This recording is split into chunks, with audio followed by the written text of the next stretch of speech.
This is the PropMedia podcast. I'm Matty. This is Moses, where we talk about all things related to property media, all the things from real estate, commercial, and then even the technologies that are disrupting our industry today. Today we get to talk with Matt Gia, who's the founder for AutoHDR. I'm really excited to talk with him. I mean, he's in the midst of how AI is transforming how editing happens in the middle of the prop media space. Excited to talk with him about what he's doing, what he's seeing in that space, and where he sees the industry as a whole going.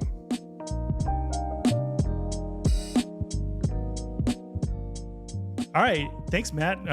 This is Matt Gia from AutoHDR. We're really happy to have him on, a recent partner on PixlMob. AutoHDR is kind of taken off and has definitely already started to make an impact with people's workflows. And we're really happy to have you on the podcast.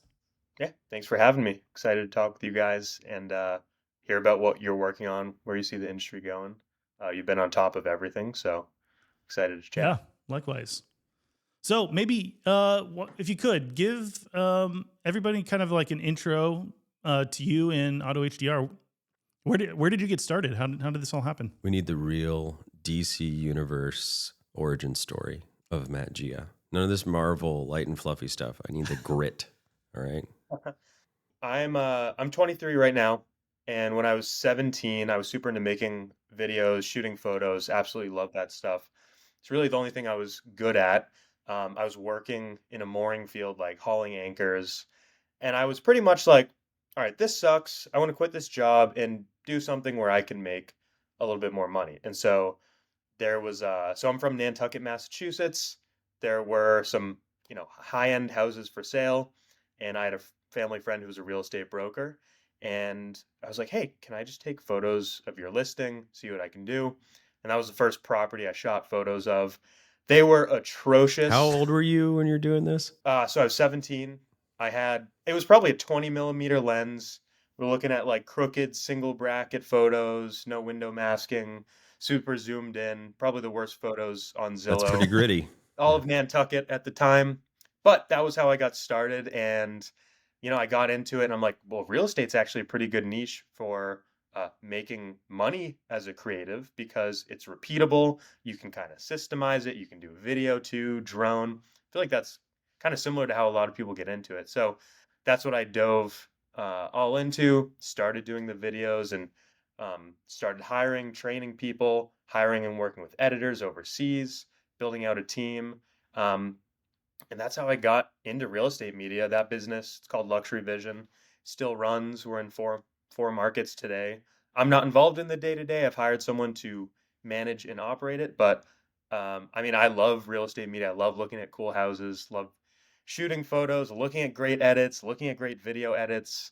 I absolutely love it.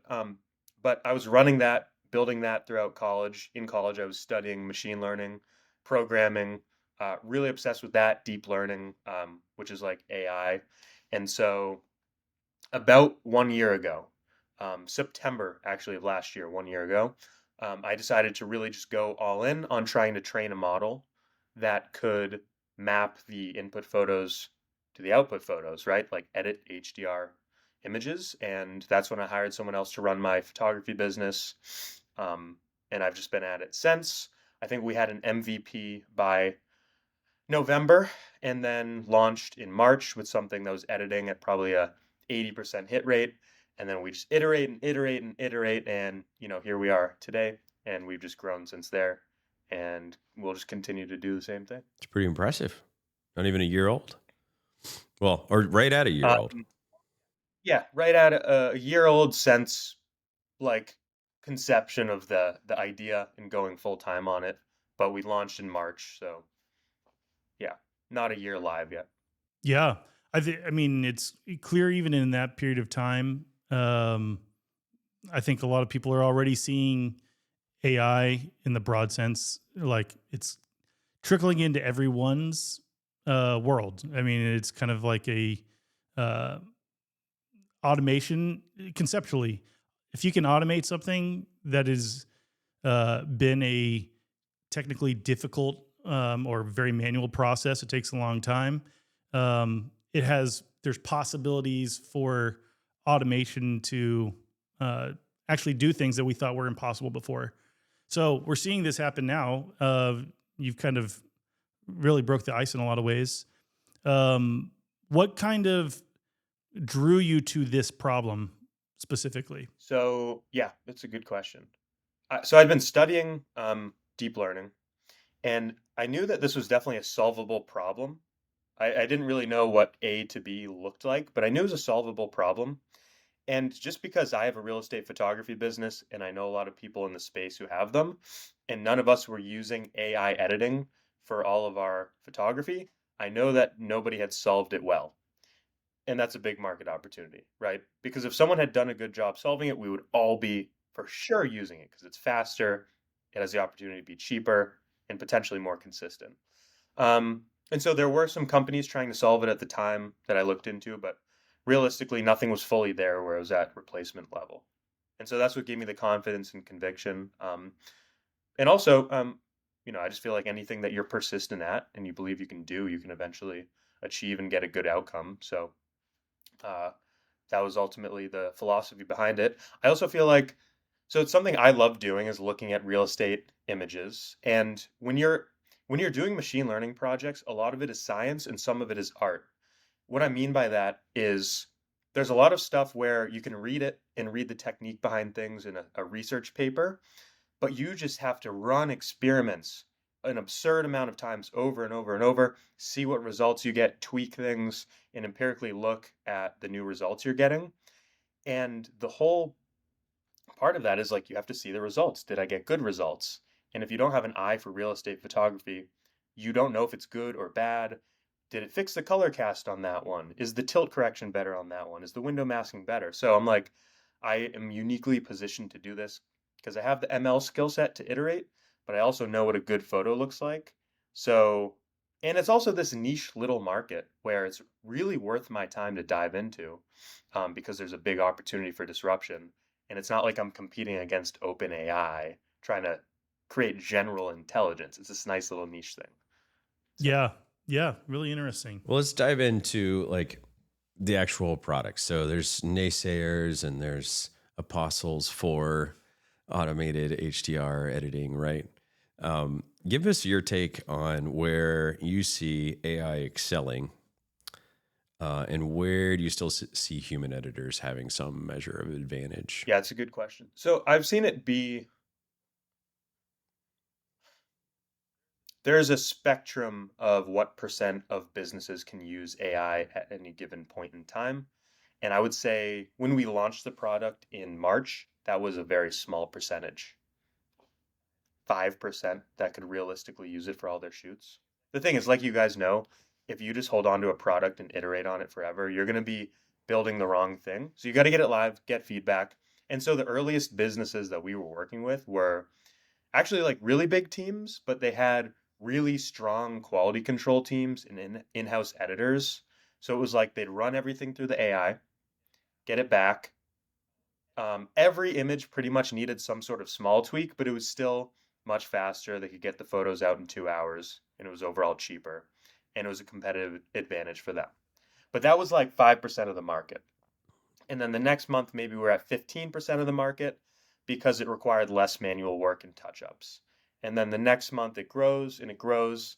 And it's just the spectrum of like over time, based on how much manual work you're willing to do after, is it right for you? And right now, what we're seeing is it pretty much doesn't require any manual work. Like there are not actual errors in the outputs. And so it's probably feasible for 80 to 90% of people. Now you get into the nitty gritty of stylistic things. Is the paint color beige versus light yellow? Yeah. So Which that's like half of humanity can't actually tell the difference between those. so that's a whole that's a whole nother conversation. But the point it's at now is like it's error free, but stylistically it might not meet everyone's requirements. So realistically, the demographic we see going all in on AI right now is people who are entrepreneurial minded business owners who are like, let's automate, let's be efficient as possible, let's get our costs down and have a competitive advantage delivering faster. And then a lot of people who are very reluctant are people who've been either editing their photos or have a really hands on process that are a solo shooter. And they're reluctant because, yeah, they have an eye, they know the quality of image that's built their business, and they're very reluctant to give that up, which makes sense. And some people are just like, let's scale this business. I don't really care if it's beige or tan or whatever. So that's kind of what we're seeing. It's a spectrum, and every month it gets a higher percentage of the market. Yeah, I'm going to probably get into trouble here. I'm going to throw out a hot take. I think that there's every industry has a portion of of that industry that are going to be self-protective. They think that, and to some level, I understand and probably minorly agree with this take, but they think that the unique thing that they bring to it is their eye. And I think that's generally true with most photography categories. Real estate, I am less likely to agree. Unless you're in like pretty high-end space that there's not a ton of, even in the entire United States. Like the architectural, the editorial styles, and like that's a different need. And that's usually not real estate. That's usually a use case, like it's editorial or architectural photography. And you're shooting real estate, you're shooting properties, but most of the needs are essentially, I call them catalog photos. Like it's a very repeatable, consistent, and I think that's actually what the need of the industry is. The buyers, the realtors just need high quality, consistent results that go on Zillow. And when you're looking through the pages, it needs to be it's a similar format. So I agree with your take. So let me step back and like, yeah, I have an incentive to be like, hey guys, AI is awesome, use it. And so I have my AutoHDR hat, and then I have my business owner hat of like real estate photographer, luxury vision. So let me step into that real quick. I run that or had that for like 6 years, and we shoot in a high-end market. It's Nantucket. The median home selling price is like 4.5 million. So the agents are very picky. They have high standards. So I know what it is like to work with these people who are very particular about every little detail. And what I would suggest to someone who's like, what is your goal of being in business at the end of the day? You got into real estate photography because you're trying to work for yourself and make your own hours and probably make more money than working for someone else at a 9 to 5. So a lot of people that I talk to are very much in their own head about like, some of them won't even outsource their editing. Tell me about it. And you guys probably seen that, but it's like, they think no one can do it as good as them, but they've probably never even run an A/B test of an outsourced editor versus their own editing. So what I would say is like, you need to get out of your own head and empirically test it. Like you're in business to save time and money, and looking at every single image and giving your judgment without getting your client's reaction over the quality is just going to cost you time. You need to like understand leverage. Photo editing is not something that's going to grow your business. Outsource it. Whether it's like a human or an AI, like you need to be getting your time back to be calling agents and growing the business. And even if it's AI, like you could make the case for having switched 4 months ago when it was only editing at like an 80 or 90% hit rate, because it's still faster, it's still cheaper, and you can easily make these small post-processing tweaks that the agent's not going to notice. So you got to be thinking about like what's really moving the needle in your business. It's usually your customer service, your availability, your consistency, your turnaround time, and overall image quality. And like you could send your clients a photo you edited versus a human versus an AI. And like we just nitpick these things because we're creative. But if your goal is to not be an artist and grow your business, you should really be focused on the big needle movers. And like if the quality is there and pretty similar across them, go with the one that's most efficient. So I agree with your take there, and I think a lot of people kind of shoot themselves in the foot there. Yeah. I think you're nailing something pretty important for any kind of business development, and it's that you get in your own head and you kind of forget why you're doing it because you're just in the day-to-day and the grind every single day, and you don't remember why you quit your 9 to 5 half the time until somebody jars you awake to be like, hey, why are you even doing this? And they don't make the considerations you're talking about unless they get to that space first. So they have to actually ask themselves, why am I doing this? Because I think they have a lot of times we all have these unspoken assumptions of like, well, we're doing this to just make it a little better for you to be able to outsource your edits at PixlMob. But if I zoom back to myself personally, like I've got to ask myself, like, why am I running part of PixlMob? Like, what does that do for me personally? And when you're in that space, you can start making more difficult personnel decisions, more sophisticated decisions about the business itself, because it doesn't just exist to run itself. It exists to serve humans who use the platform, and it exists to serve the people who run the platform. Like it lives in that space. And I think a lot of photographers would be really wise to take a step back and ask, like, why am I resistant to artificial intelligence? Why am I resistant to these changes? Could these changes actually serve goals in my life if I let them? Because I don't think most people even get to ask that question. I think that is the exception. In fact, like the scenario you're talking about, there are some people that are their goal and their reason is creative fulfillment, and they like editing, and AI is they probably like not for making them. beautiful pictures, like Matt's talking about. Yeah.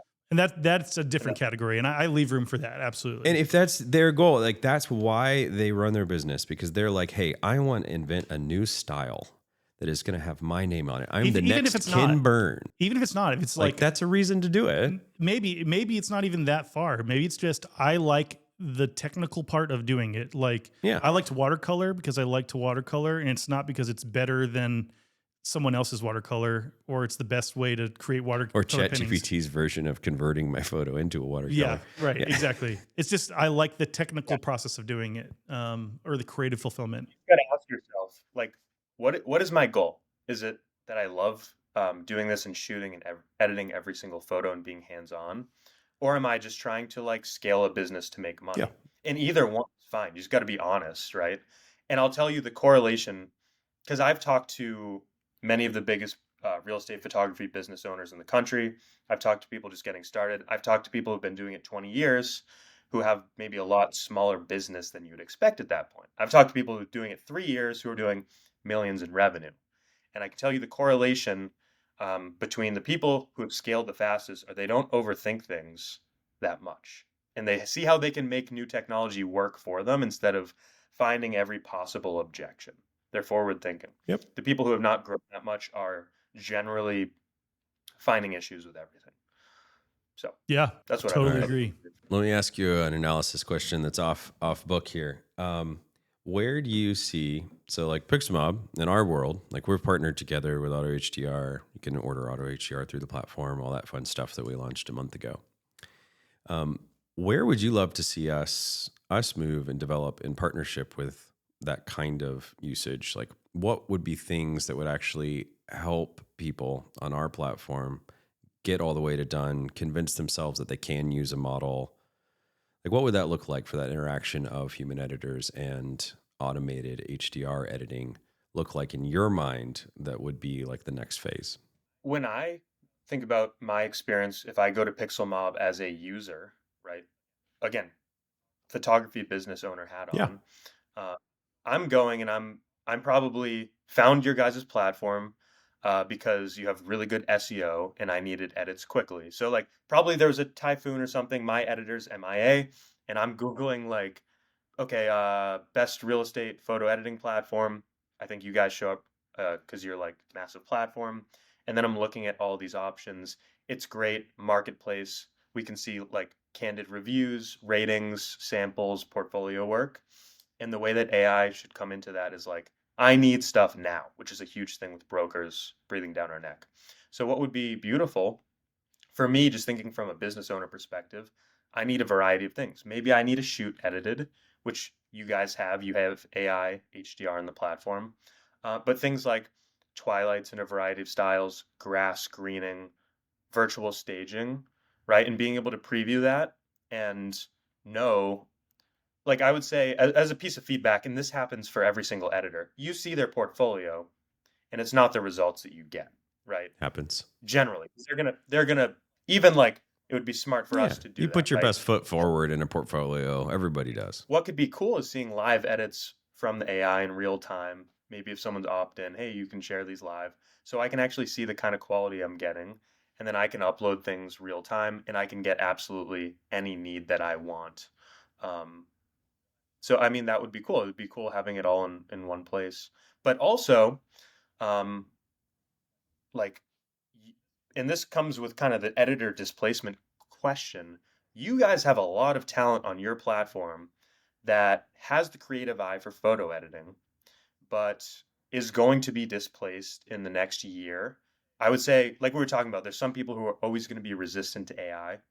I would say it's going to be 5 to 10% of the market who won't switch just because they're Just because resistant they and they're won't. Yeah. because they won't. And then the remaining 90% are going to, which means probably 90% of the jobs will be displaced. But that's actually a huge, um, that opens up a lot of possibility to do a slightly higher skilled, higher paying work for the people on your platform who have the creative eye. They should be thinking like, what's my competitive edge in this market? I see you guys you could fill one of my biggest pain points I've had and most of my friends in this industry, which is like having quality control assistants who do some of the administrative work, like going through the photos, making sure they're good, making sure we get the grass greening replacements, the twilights, the right number, communicating with the agent, getting it all ready for delivery. That's where I see like a huge opportunity, even regardless of our working relationship, but for you guys and the talent you have on your platform and the biggest pain point you could fulfill for like me as a media agency and all the people I talk to. I don't know where you guys are, if that's something you would like consider, but that's my honest Yeah, we were thought. talking this morning about different different models and ways that AI and humans could interact. We've got quite a few different functions we've been exploring and working on over the next couple of months. Yeah, one of the biggest problems to solve is the way PixelMob has been built up to this point is we standardize products. Unlike Fiverr, where everyone kind of has Offer an whatever. this open-ended service, and everyone has kind of a little bit of a different take on whatever they're bucketed into categories, but PixelMob's very opinionated about what an HDR edit is and what are the add-ons. The editors determine, like turnaround time and their prices and which add-ons they're going to choose to do. And then we also test them and we verify that they have the skill to perform those services and offer it on our platform. This is kind of like we see the opportunity, but the problem to solve comes down to, is there a way to work in that same vein? I think in the quality control world, maybe there's like a common denominator that we can get to. But I also feel like everyone's got a little bit of a different need and different expectation about what that layer would be. And then there's also another layer, which is no one's like right now, there is a per photo price in everyone's mind of like what an editing cost is. No one has any concept of what a quality control per photo cost would be or per order. I think they have kind of like, well, Other than that, it needs to be VA like costs less this. than what it used to be. Like the combined total needs to be less. But it's very squishy. Like, Yeah. Well, so yeah, I generally have always thought about it like hourly, not on a per photo basis, yeah, it because sounded like you're talking more like an agency to actually hire like a part-time or a fractional admin. Is that right? Kind of what you were pitching a second ago? yeah, so like, who we have in our business, one of the first things that really got me a lot of leverage and time back, I was looking at every photo, making sure they're good, adding the Matterport tour to the listing gallery, right? Like everyone's probably using some delivery software like Yeah. HD Hub or Spiro or Aereo. So like getting everything in there, making sure everything's ready to go, and then maybe the agent has some feedback and we have a shared email. That took like 4 hours a day, Yep. and you can easily train someone to do that. But the thing is, you need an eye for real estate images and Yeah. what looks Yeah. good. And so like that's a unique advantage everyone on your platform has. And um, man, it's hard to find good, reliable people. And so if you already have people who are vetted, good, reliable, and have a good eye, that's where I think the opportunity is. And I think you shouldn't be thinking about it on a per photo cost because yes, it's an incremental expense you're going to introduce to your business of however many dollars an hour, but it's also 4 hours a day that you get back if you're a solo shooter, which is going to allow you to do one or two more photo shoots, Yeah. or do 50 more cold calls. You can't think about it on a per Or sleep. photo level. That's important. Or see your family. And that's the calculus that I think a lot of people really need to engage with is like, if you weren't doing that thing that you think is so important, like, could you realistically do 2 more shoots? Because if it only costs $800 a month to do that thing, then it's net neutral. And if you get 4, 5, 6 more shoots, like you're getting ROI in 1 month, which is one of the crazy cool things about our business and our industry is it can be really fast on the uptick to ROI. So yeah, the question for you guys is like, how do you standardize that as a product? Because you've done a really good job setting expectations for what gets delivered, and it's going to be a nightmare to try and systemize something where the expectations for everyone are different. It's a lot squishier. Yeah. Yeah. I mean, just brainstorming, like you could have, because I know what the ideal quality control virtual assistant looks like for me. It's someone who like we use AutoHDR, so they look over the AI edited photos, they turn off the fireplace if that's something that needs to be done, add like the pin marker, do any virtual twilights, deliver it, and then work with the agent on any feedback. So that's a very basic level. There could be some, and like potentially what you could do is put together training course and then offer kind of like a marketplace where you take some spread on the hourly rate as long as people stay with that company, and then maybe you promise to staff another person. But then you are changing your business model to kind of like a marketplace and recruiting agency almost, which I don't know if that's something you guys would want to do. I mean, it's a hop, skip, and a jump away. I think we're looking at lots of different models. That is one we've looked at and we may pursue. There's others that are more per photo that match a little better with how the platform currently operates. But I mean, the way the platform currently operates is a famous trap of how businesses die. So Right. we're quite aware. Yeah, from a demand perspective, like I could, if you were like, hey, send 20 people my way who need a VA right now, I have no problem. I could like name them off the top of my head. So Well, hey, after the call, just let me know. yeah, We'll figure it out. yeah. Maybe you could talk us through, I would imagine Luxury Vision was the earliest adopter of AutoHDR. What did that look like? I mean, particularly in the very early days where it was a little bit more experimental, but you said you were in 4 different markets at that time, and you were very motivated, obviously, to get your companies using it in the field. What was that process like? How's that evolved over the, I guess, many months now, nearly a year probably since you started doing that? I'm just surprised there's 4 markets in Nantucket. That's, I mean, way to go. Yeah. So Nantucket is our core market. That's where we started. Our philosophy there, real estate photography, of course, anyone with a camera can kind of get into it. So Nantucket, I stumbled into that market, but it was good because it's geographically isolated. So there's no competition and it's very small. There's only like 400 listings a year, which means that no one is like, all right, we're going to go tackle Nantucket. Right. Because it doesn't seem lucrative, but then whoever's actually there tackling it can have majority market share. So that was cool. And we try to replicate that. So we went to Nantucket, we went to Martha's Vineyard, and then we're in Montana, in Big That's Sky. a little different. I feel like there's a story there. Yeah. Martha's Yeah. Vineyard Did you need to better sky Montana. replacements? So you're like, I'm going to start a company in Montana. Well, we were like, we have a ratio of like trying to gauge competitive advantage. And yeah, it was like the least amount of competitors, the hardest to reach geographically for external companies, Huh. and then the highest median home sale price. And how we gauge competition is like go on Zillow and look at all the listings, count the number with professional photos, and then get a percentage. So anyway, we looked at like every market in the country, and after Martha's Vineyard, that was the next most lucrative. So we went there, and it was pretty good. But that's kind of unrelated.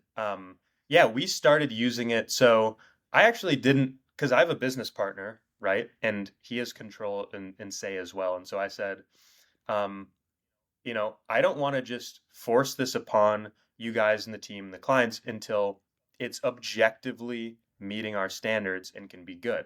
Like we should be early adopters with heavy human in the loop, but I'm not going to sabotage the business, and I don't want you like pretending it's good just because it's my product. Like give me real feedback, and I want to aim to have it in. I think we were delivering 100% of shoots with it by May, like 100%, including $30 million houses, Nice. right?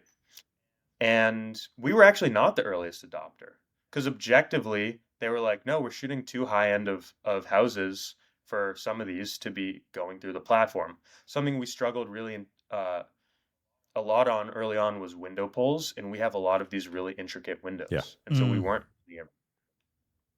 And then around May we were able to switch, um, and then we were still having human in the loop for things, just certain small tweaks to get that professional kind of look.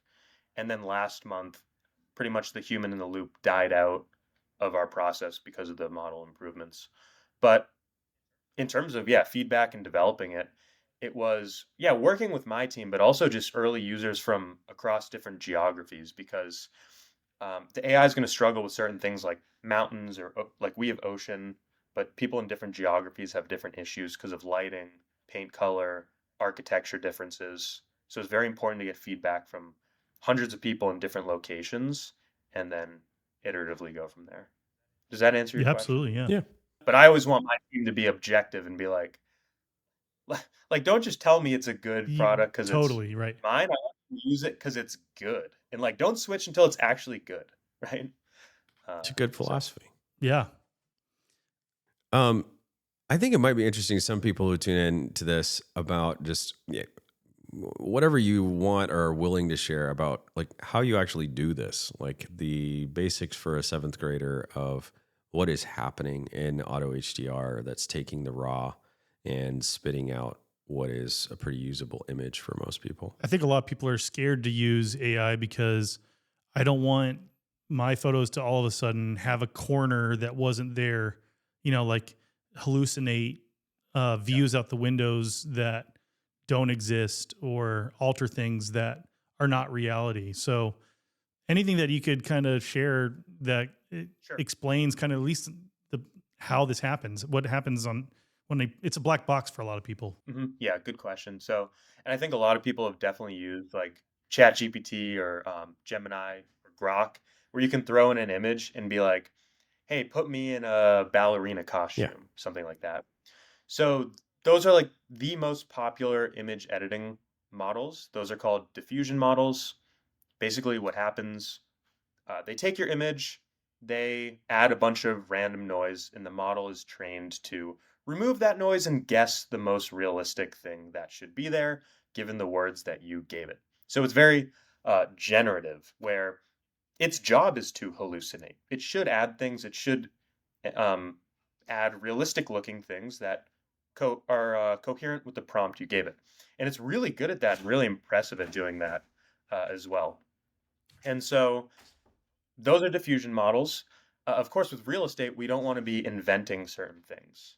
And Get so, dicey for the realtor. yes, so that class of model is not really a viable option.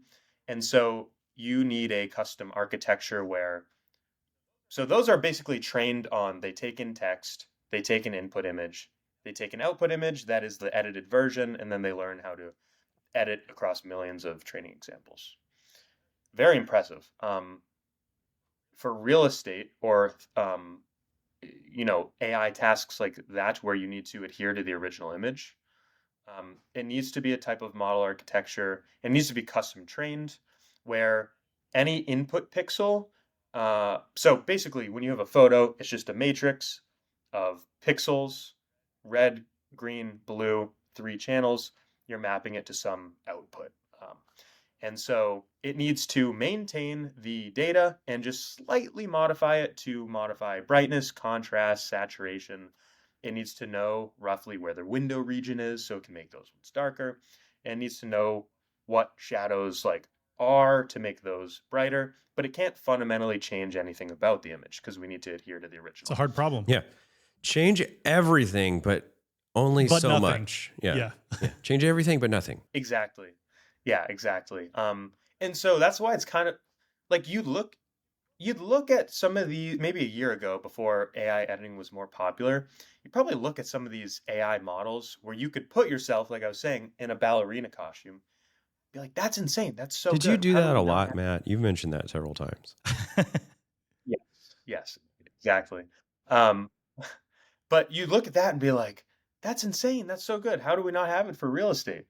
But it's because, you can prompt, hey, edit this real estate photo. It's going to invent everything that's there. Yeah. And so basically the challenge is retaining the original data. That's what we do. And yeah, it's just about doing new, different model architectures, which that's the whole ML experimenting side. Um, Can I yeah, push a little deeper? Like just challenge you slightly. So those larger models have gotten a lot better at their like control net and their ability to like have consistency across two images. Like a year ago, if I told it to do that, like make Moses um, have a squirrel dancing on his head or whatever, it would do that. But if I asked it a second time, it would have a completely different squirrel because of the diffusion and things that you're describing. It's going to invent something different and there's no consistency between the images. But particularly with ChatGPT 5 and others, it's gotten a lot better at maintaining certain things that you tell it to maintain. So as I assume that trajectory continues to get better, so if AutoHDR's main distinction is your ability to keep changes in check, how does that work in your roadmap as to like where you're going versus these larger models and their ability to address our niche? yeah, totally. Yeah, so they'll become really good. And I would argue even now, like try out Gemini for something like a virtual staging or a virtual twilight.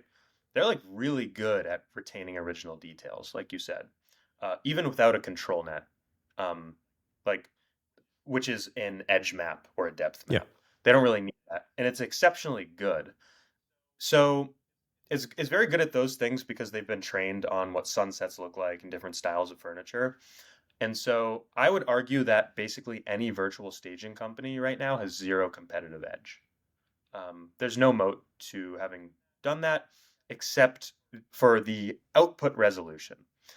Um, it's returning images that are not, so they're basically 1 megapixel, which is a huge issue.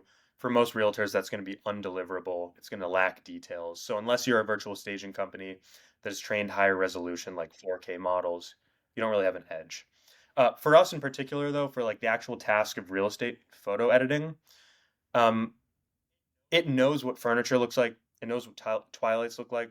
It's not necessarily trained on or specialized in editing like HDR outsource style real estate images. And so that's something that you're not going to be able to achieve through one of those models unless OpenAI was like, we're going to train this on a real estate specific data set, which is a great opportunity, but not for them. They don't really care. So they're not going to do that. But those generalize quite well for something like furniture or twilight, that sort of thing. So yeah, replicating that style will be quite hard with a model like that. You're likely not going to be able to do that by saying, edit this into an HDR real estate photo. It doesn't have enough of that in its domain.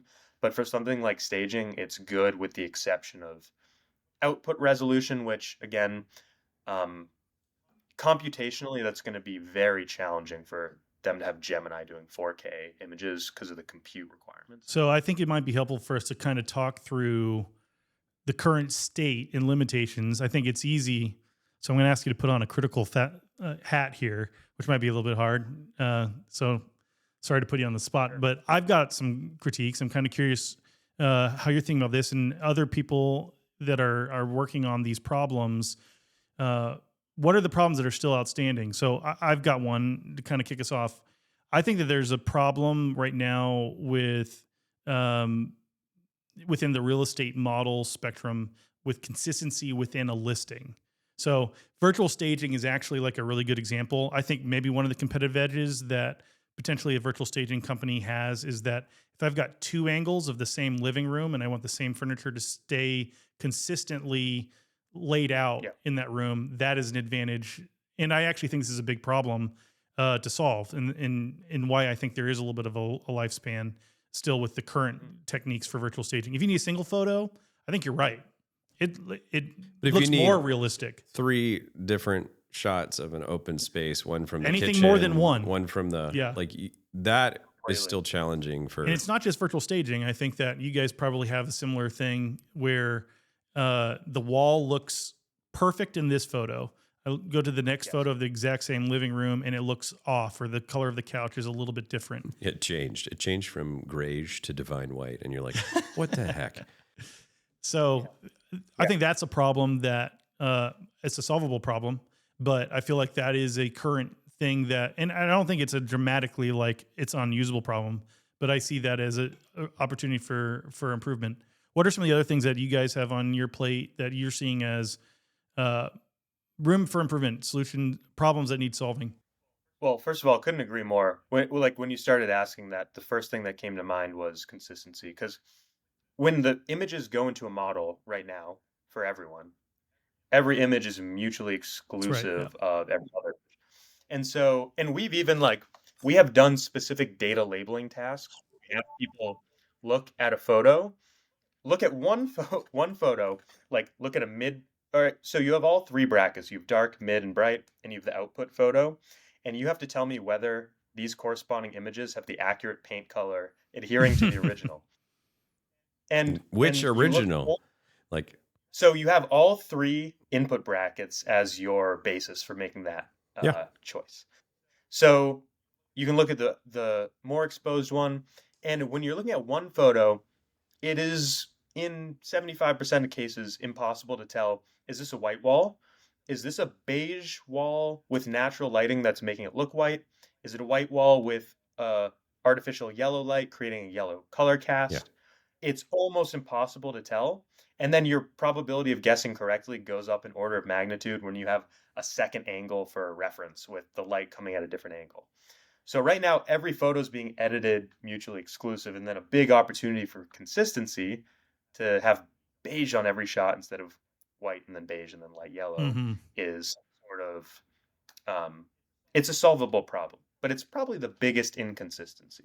I would agree. I wonder, is it solvable if what you're training on are human edits where the humans actually fail at that semi-regularly themselves? Like that's a common challenge with It's not so critiques dissimilar. in PixlMob where the human can't actually discern, is this wall beige? But I can choose to make them, I'm going to make a decision that it's going to be beige, and I can make them consistent across all of Yes, them. the human would be better at like, okay, I made the wall beige in this photo, so I'm going to make it approximately that in the next photo. But it's, if it's wrong, then it's wrong. But Yeah.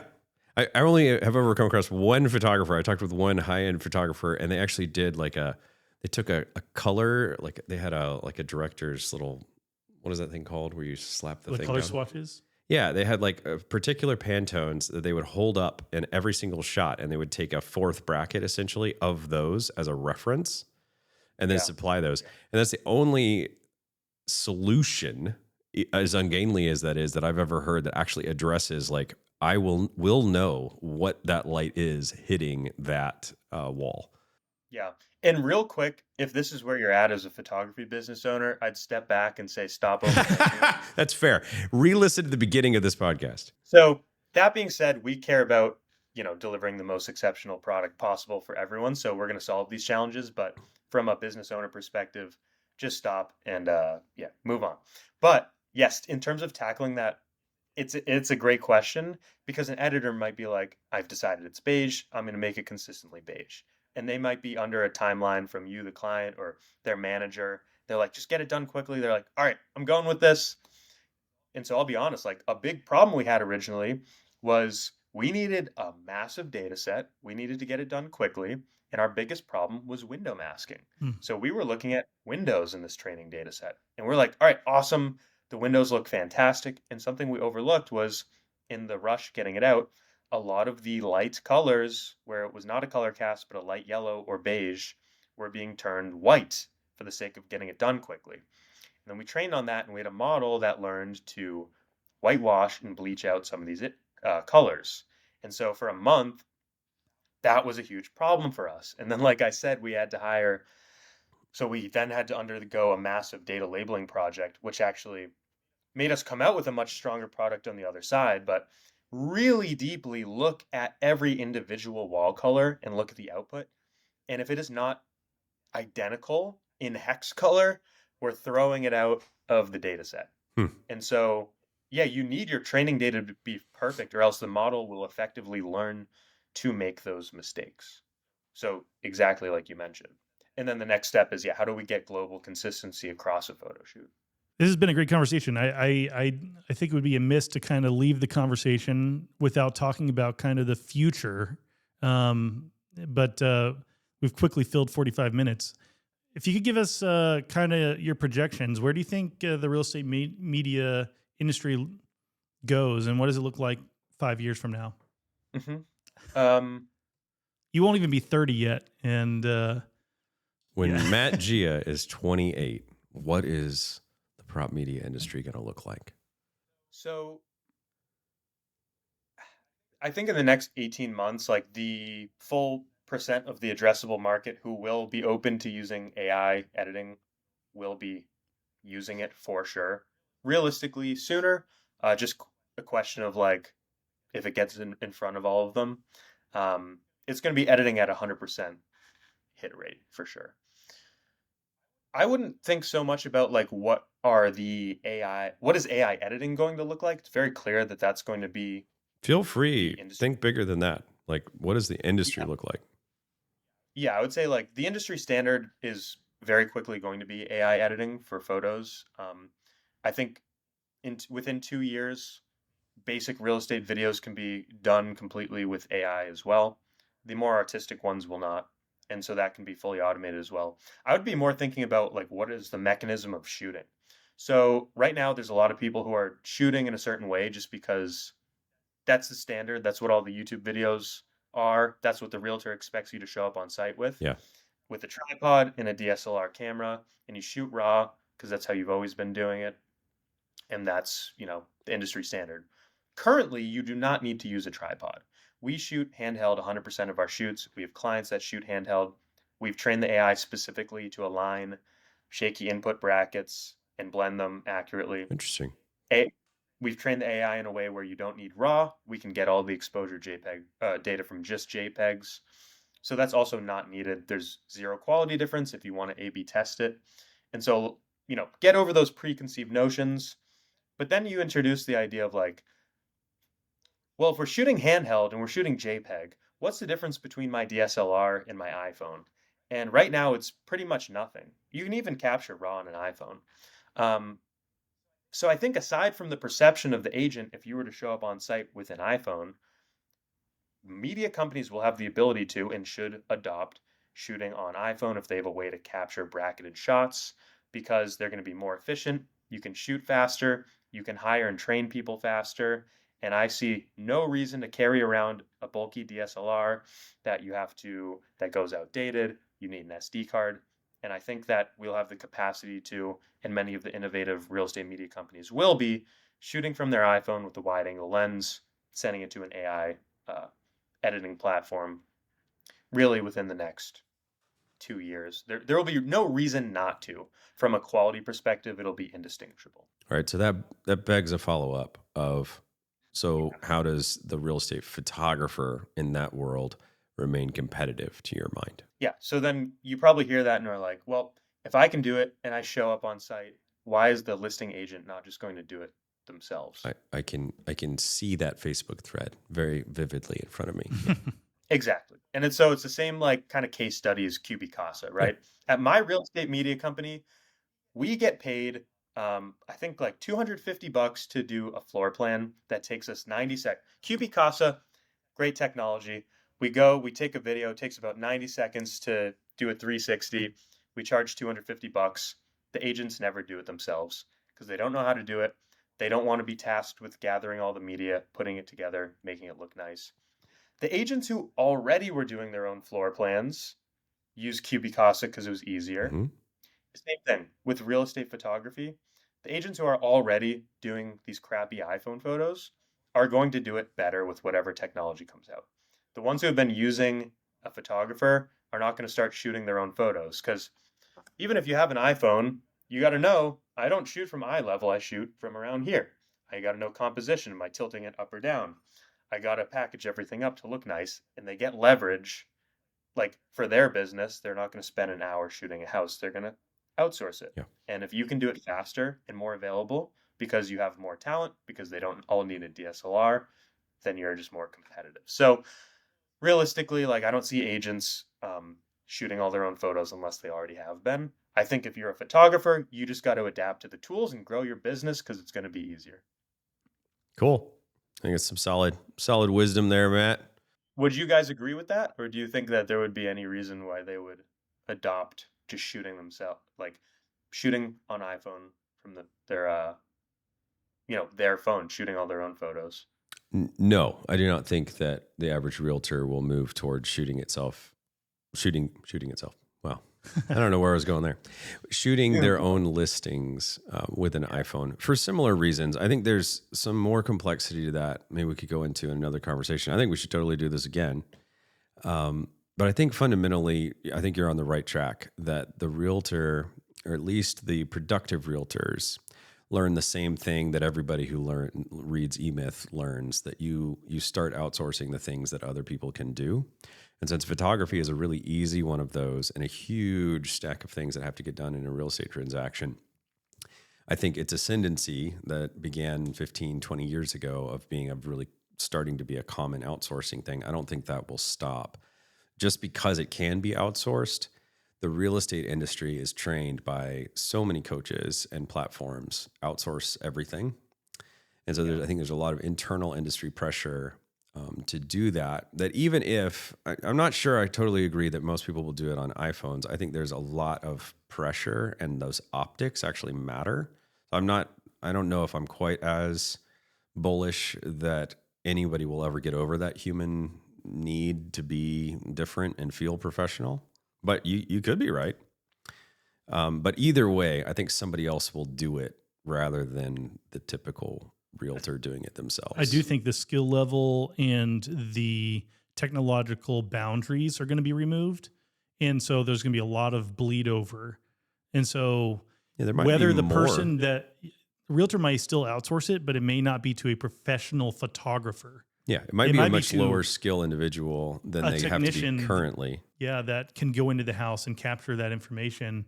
And it may not have anything to do with like a media person in the same way. And you get a similar outcome in terms of the quality. Yeah. Yeah, but in that scenario, you've got to take advantage of that situation. You've got to be the person whose artistry is not their photos, if that's becoming even more commoditized. Your artistry has to be building the business and the scalability and the deployment ability. Customer service and the customer service functions. Like the true artistry of the business has to become the main thing for those photographers to remain relevant. It comes back to like, what is your goal? And if it's to build a big business, well, great. Now, if you can hire someone because there's like a mobile app and they can shoot professional level photos with an hour of training, great. Now you're the most available photographer in your city. Mm-hmm. Congratulations. That's a huge competitive advantage. Also, if you look at like the amount of shoots that have videos and floor plan and drone, just someone who can go in and shoot from their iPhone, regardless of the level of perception, they're not going to have the video skill too and all that. So it's like, you just got to think about how can I do what I'm already doing in the most efficient way while also having good quality. And I think you could plug and play iPhone photos instead of DSLR. The question whether you want to because of perception of the realtor is different. I know we show up sometimes on site with 3 more lenses than we need to. So. Yeah, I mean, and the realtor loves that because if there's, at least stereotypically, the realtor loves the optics of hiring the professional and taking care of their client and that sort of stuff.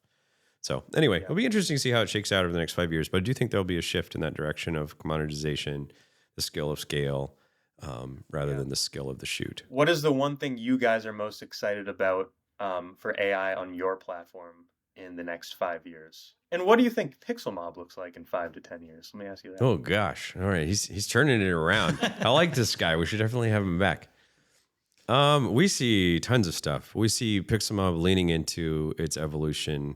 Like even this year, working with you, like you've been very refreshing to work with, frankly, compared to some other conversations I've had in the industry, where you have you had a lot of openness from our very first conversation of like, oh yeah, I could see that being a great partnership. It grows us in this way, it grows you in that way. There wasn't a lot of scarcity, and like even how you're describing business growth, like all that makes sense. You got a ton of great instincts from my perspective. But I see PixlMob growing in that ethos as a platform and a functional hub of the user. The user experience of a PixlMob user is going to be that user experience. And they're going to want to, in our ideal world, they're going to want to use AutoHDR through PixlMob because they have these options and this extensibility from the platform. And then lots of other directions that the platform can grow toward, which if you want to speak to that real quick. Yeah, I think our beyond what PixlMob does today, we're taking a much more broad approach to what we're calling a category of PropMedia. And PixlMob has been... That's harder to do than you think, but hey, there Yeah. we go. Yeah. Working on my Vanna skills. PropMedia is a category that is being quickly evolving, but with little definition. And I think we're really interested in what that looks like at a very big industry scale. And there's a lot of components to that. Some of it is already, it's kind of just taken on the form of what it started out as. We call companies photographers, but I think that's shifting. It very clearly pointed out already. You pointed out the photographer concept is going to be less and less important. I think the skill level of a photographer, The artistry side. yeah, specifically in real estate. But then there's also kinds of information around property. We think a lot of our businesses are around residential real estate. I'm more passionate, I think, this than Moses is, but like I think there's a much broader conversation about property media and all kinds of other use cases, insurance and compliance, economic development, property management, commercial, industrial, that overlaps with the exact same people that could be expanding their businesses dramatically. I mean, 10 times the business potential. And with the exact same tools. And I think there's, so we're really excited and interested in that. And then we want to still continue to go really deep on the editing and in photo and media enhancement side. And I think for us, there's going to have to be an evolution. We did not have this vision starting out, right? Like, I mean, more broadly, we built an editing outsourcing platform because there was a typhoon in the Philippines and other hiccups with our outsourcing. And we decided we're tired of burner emails and we're going to fix it. But that's evolved to where a lot of our engagement, where he's coming from a broader media industry that has a very evolved ecosystem of licensing and guilds and ways that people interact together to create very expansive projects in the movie and film industry. And I'm coming from the real estate industry that also has a very evolved ecosystem of how different players engage with each other. And Matty's extremely interested. There's not like a hard line between us, but we're very interested in both sides. Like, how do we help support the photographer in living into an ecosystem that really serves the real estate industry and its expansiveness? And then on the other side, like a lot of the conversations I'm having the most fun with right now are actually talking with people at the National Association of Realtors. We're having some fun conversations with Cotality and even Zillow. Bad words, I know, but of like conversations with them about what does it look like to actually have a collaborative industry where licensing is fair and they're not building their empire on the back of every photographer in the United States. Like questions like Those are great. that. It's more lucrative for our industry if we can have collaboration. Yeah, and I think there is an idea of the abundance of what does it look like to not be I don't love a lot of what Zillow is doing with photographers right now. But at the same time, I think Zillow is doing that because there's not enough conversations, and that's the way that they're protecting themselves from lawsuits like they have right now from CoStar. So it's not like, I don't think Zillow wakes up and is like, man, I want to screw all the photographers in real estate. It's just what their legal team has said they need to do, that if we can give better options, then I think the industry as a whole can revolve better and there's more opportunities created. Yeah, that's exciting vision for the future. Yeah, I think there's I was just going to add on to that. I think that the last part of that is the long tail value of the media is a kind of a lost thing. I think a lot of people today. I mean, this was direct. I was directly influenced by a conversation that happened at PMRE with a panel, and I think everyone in the room kind of felt where a large company kind of got attacked because of how they use the industry's data. Yeah. That last last year. Yeah. So I think, I'm inspired by creating solutions there. So anyways, yeah, I think that's what we're noodling on and trying to see the problems and trying to define them, at least at this stage.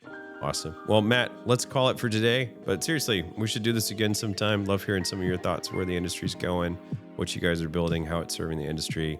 It's an honor to have you on, and we look forward to doing it again sometime. Likewise, yeah, I'd love to. Awesome. Thanks for having me. You got it, man. See ya. Thanks, Matt.